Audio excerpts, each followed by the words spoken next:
aklat ni Enoch, isang aklat na hindi kabilang sa Biblia, ay naglalaman ng mga nakakagulat na kwento tungkol sa nakaraan.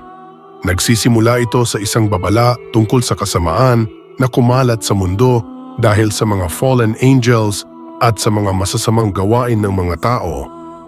Ang Book of Enoch, isang mahabang akda na isinulat sa loob ng halos 200 taon mula 300 hanggang 100 BC, ay hindi kasama sa Biblia. Tinanggal ito ng mga relihiyong Hudyo at Kristiyano mula sa kanilang mga banal na kasulatan noong unang mga siglo ng ating panahon. May mga lihim daw itong inihahayag na hindi pinag-uusapan ng simbahan. Sinasabi sa mga lumang sulatin na si Enoch ay isang mahalagang tauhan sa langit, tagapangalaga ng mga kayamanan, pinuno ng mga arkanghel at malapit na tagapaglingkod ng Diyos. May mga kwento rin ito tungkol sa mga fallen angels na nagkasala sa mundo dahil nakipag-asawa sila sa mga babae at nagbahagi ng mga sekreto mula sa langit na hindi pa dapat malaman ng tao. Posibleng isa sa mga dahilan kung bakit ipinagbawal ang aklat ay dahil sa mga propesiya raw nito tungkol kay Kristo. Panoorin ang videong ito para malaman ang mga misteryong nakapaloob sa aklat ni Enoch, isang aklat na itinuturing na sagrado pero kinatatakutan ng simbahan. Ako si Insurrectus, isa akong bagong content creator dito sa YouTube. Malugod kitang iniimbitahan na samahan ako sa paglalakbay pabalik sa nakaraan habang ating binubuhay ang mga alaala at inaalam ang mga aral nito.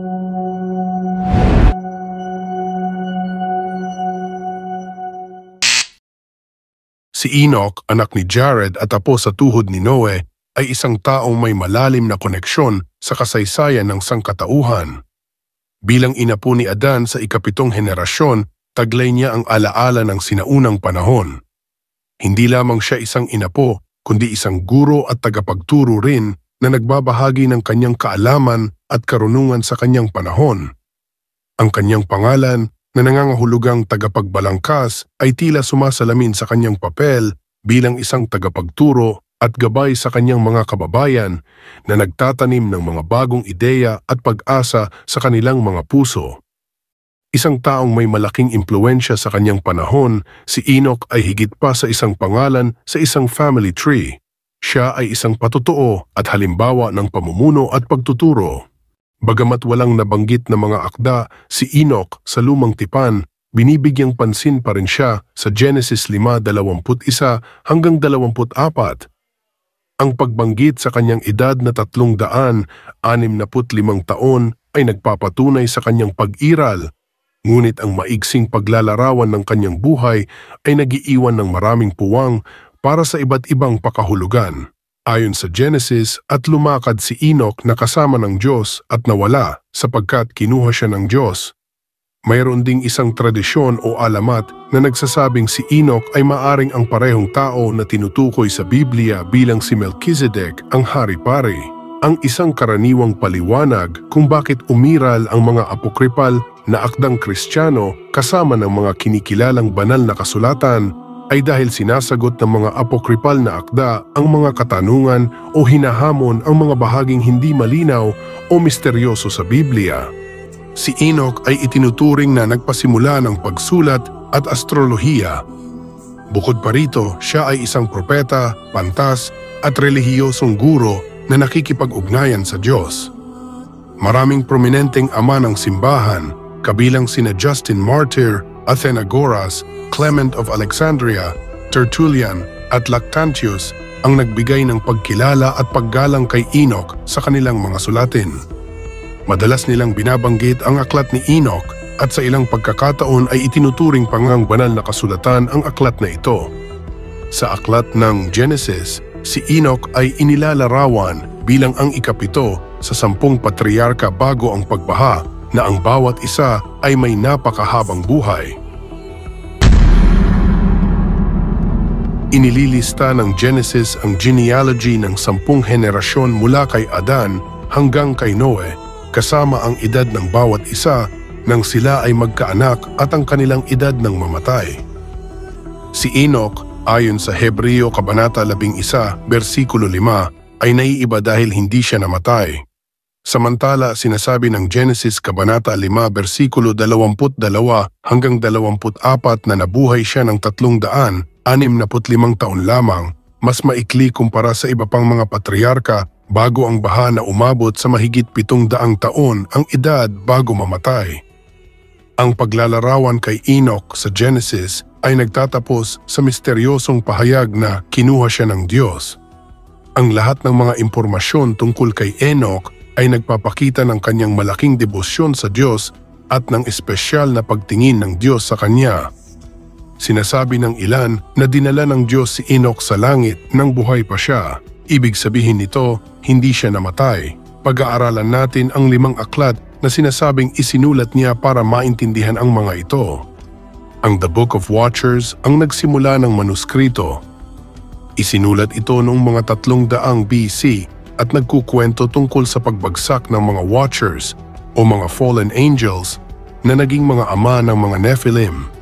Makikita rin dito ang mga kwento ng mga paglalakbay ni Enoch sa langit. Nagsisimula ang aklat sa paglalarawan kay Enoch bilang isang taong matuwid na pinagkalooban ng Diyos ng kakayahang makakita ng mga pangitain mula sa langit. Ipinakita sa kanya ang mga anak ng Diyos. At mula noon ay naunawaan niya ang lahat ng kanyang nakita at narinig. Ngunit ang mga nakita niya ay hindi mangyayari sa kanyang henerasyon kundi sa mga susunod pang henerasyon. Inilalarawan din ng aklat ang pagbaba ng Diyos sa bundok Sinai kasama ang kanyang mga hukbo upang hatulan ang sangkatauhan. Ipinapakita rin ng aklat kung paano lahat ng bagay ay ayon sa plano ng Diyos at mangyayari sa kanyang itinakdang panahon.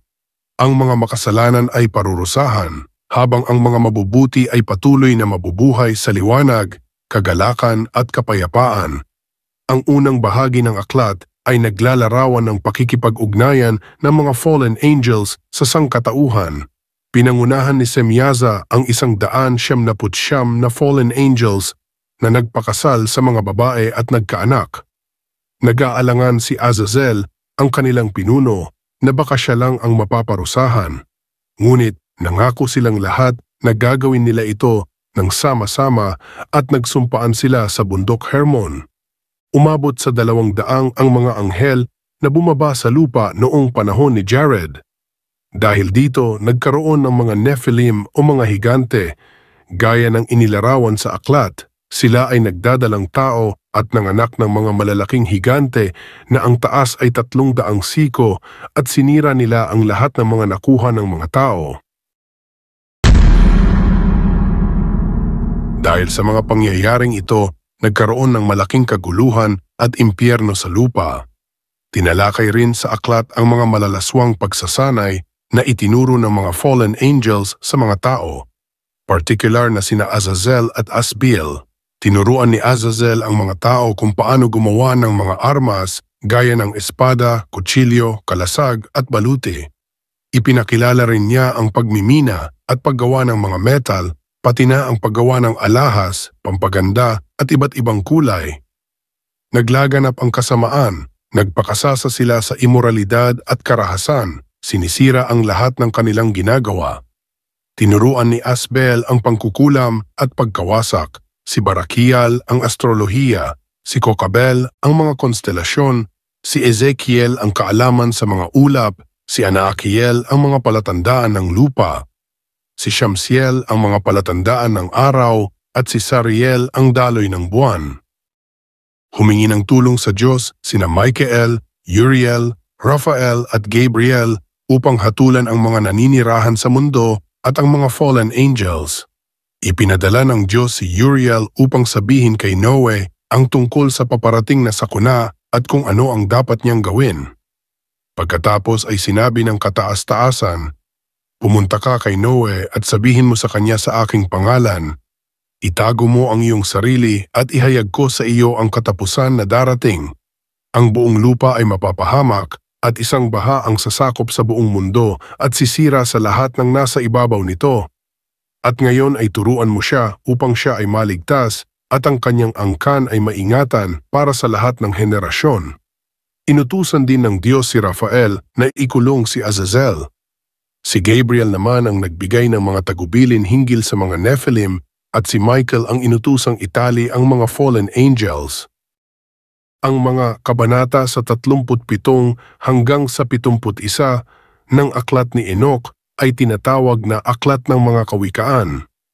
Mayroong debate sa akademya kung ang aklat ng mga kawikaan ay batay sa aklat ng mga Watchers at kung ito ay isang suplemento kung saan ipinakikita ang pag-unlad ng ideya ng huling paghuhukom at apokalipsis. Hindi lang ang kapalaran ng mga fallen angels ang tinatalakay dito, kundi pati na rin ang mga masasamang hari ng lupa. Ang isa pang kapansin-pansin na aspeto sa aklat ni Enoch ay ang paggamit ng ekspresyong anak ng tao para sa bayani sa huling panahon. Tinatawag din siyang matuwid, pinili at Mesiyas na nakaupo sa trono ng kaluwalhatian sa huling paghuhukom. Ang unang kilalang paggamit ng anak ng tao bilang isang partikular na titulo sa mga Hebreyong kasulatan ay nasa aklat ni Enoch. Maaaring nagkaroon ng papel ang paggamit nito sa maagang Kristiyanong pag-unawa at paggamit ng titulo. Ang 4 na fragment ng aklat ng astronomiya ang natagpuan sa Cumberland. Naglalaman din ito ng mga materials na hindi matatagpuan sa mga susunod na version ng Book of Enoch. Naglalaman ang aklat na ito ng mga paglalarawan ng paggalaw ng mga celestial body, pati na rin ang kaalaman sa kosmos na ipinakita kay Enoch sa kanyang mga paglalakbay sa langit. Tinulungan ni Uriel si Enoch na maunawaan ang solar calendar na inilarawan din sa aklat ng mga Jubileo at ginamit ng mga taong nasa Dead Sea. Ang taon ay may 364 na araw, nahahati sa 4 na bahagi na 71 araw ang bawat isa. May 3 buwan na tig-30 araw ang bawat panahon at may dagdag na 1 araw sa dulo ng bawat isa, kaya may eksaktong 52 linggo ang taon. Nagsisimula ang bawat panahon tuwing Miyerkules, ang ika-4 na araw ng paglikha ayon sa Genesis, ang araw na nilikha ang araw, buwan at mga bituin. Inilalarawan ng aklat ang kasaysayan ng Israel simula pa noong panahon ng Maccabean Revolt. Gayunpaman, ayon sa Ethiopian Orthodox Church, naisulat ito bago pa ang pagbaha. Ipinagpapatuloy ng aklat ang paglalahad ng kasaysayan ng Israel sa pamamagitan ng mga makukulay na pangitain at simbolo. Ginagamit dito ang mga hayop upang kumatawan sa mga tao at ang mga tao naman upang kumatawan sa mga anghel. Isinulat ang aklat ng mga Jubileo mga 170 BC. May 5 bahagi ito at kinukwento nito ang kasaysayan ng mundo gamit ang 10 panahon na tinatawag na mga linggo. 7 linggo ang nakaraan at 3 ang hinaharap. Ang ika-7 linggo ng ika-10 panahon ang pinakamahalaga.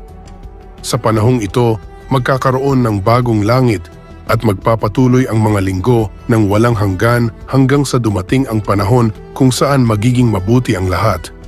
Mawawala ang lahat ng kasamaan. Ang mga payo ni Enoch, ang maikling listahan ng mga payo na ibinigay ni Enoch sa kanyang anak na si Methuselah ay tulay patungo sa susunod na bahagi ng aklat.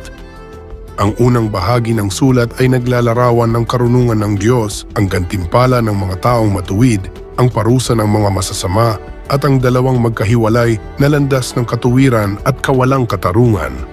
Pagkatapos ay mayroong 6 na pahayag laban sa mga makasalanan, ang pagpapatotoo ng lahat ng nilikha laban sa kanila, at ang katiyakan ng kapalaran pagkatapos ng kamatayan. Ang huling bahagi ay ang kwento ng kapanganakan ni Noe. Makikita ito sa mga fragment ng Qumran na hiwalay sa ibang bahagi ng aklat. Kinukwento nito ang baha at si Noe na inilarawan bilang may anyong anghel.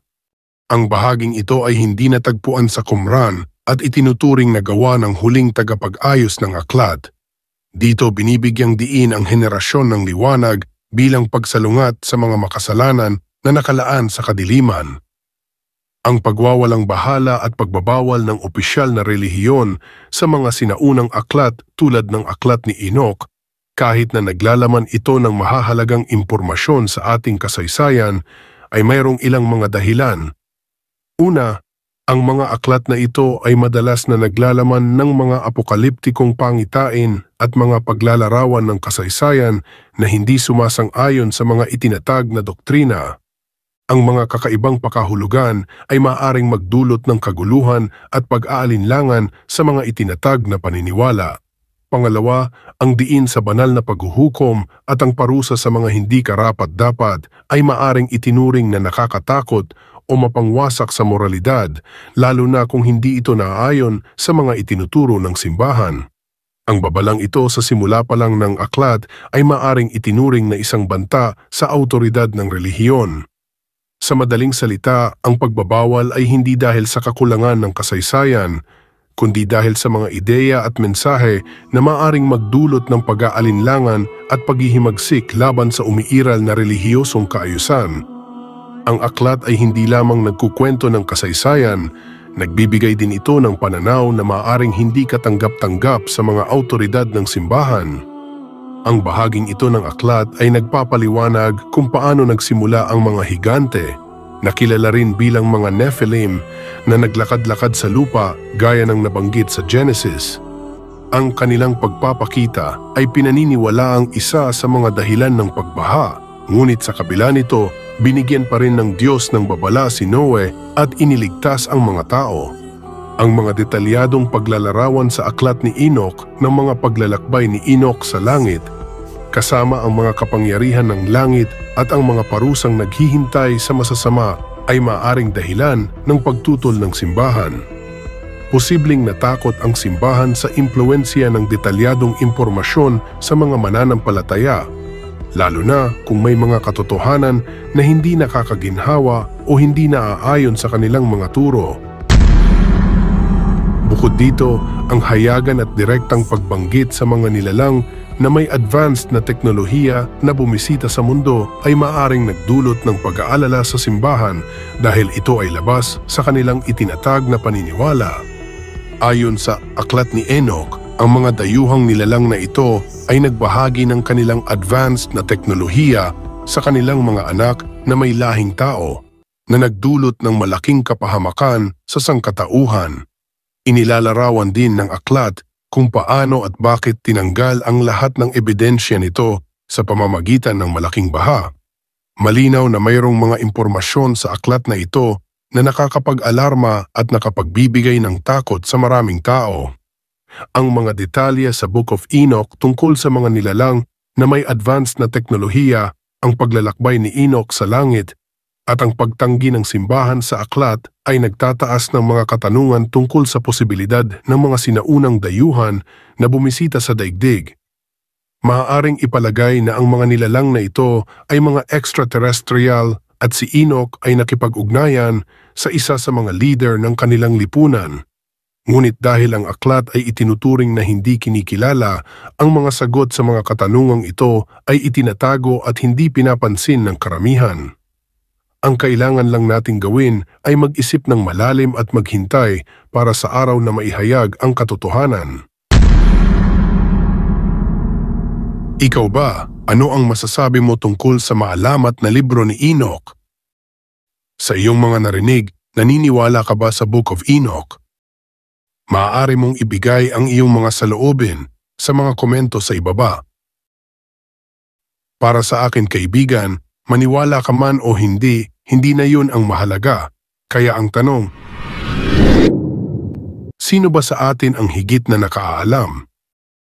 Huwag mong kalimutan na mag-iwan ng like at mag-subscribe ka ayon sa ipinapasya ng iyong puso. Maraming salamat sa panonood at magkita-kita ulit tayo sa susunod na video. Each heart has its haunted chamber where the silent moonlight falls. On the floor are mysterious footsteps and whispers along the walls. And mine at times is haunted by phantoms of the past.